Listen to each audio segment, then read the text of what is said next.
ప్రజారక్షకుదని కళాపోషకుదని పేరొందిన గణపతి దేవుని అగ్రకుమార్తెను నేను యుద్ధంలో కాలు మోపితే శత్రువులు తోకముడుస్తారు. నా వీరగర్జన వింటే వారి పై ప్రాణాలు పైనే పోతాయి.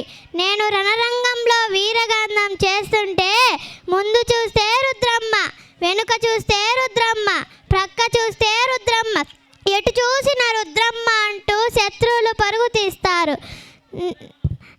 ఆంధ్రదేశ చరిత్రలో మా కాకతీయులకు విశిష్ట స్థానం. మా తండ్రి గణపతి దేవుడు ఒక పక్క సంగీత సాహిత్యం నృత్య కళలను నేర్పిస్తూ మరో పక్క రాజనీతి అర్థశాస్త్రం విద్యను నేర్పించారు. మా తండ్రితో పాటు యుద్ధంలో ఒక్కొక్కరిని ఓడిస్తూ ముందుకు పోతుంటే దేవగిరి యాదవరాజు నా మీద కత్తి దూశాడు. కానీ నేను అతన్ని చంపలేదు. పురుష వేషంలో విగ్రచించి విజయం సాధించాను. ఆంధ్రదేశ చరిత్రలో మా పరిపాలన కాలాన్ని ఒక స్వర్ణ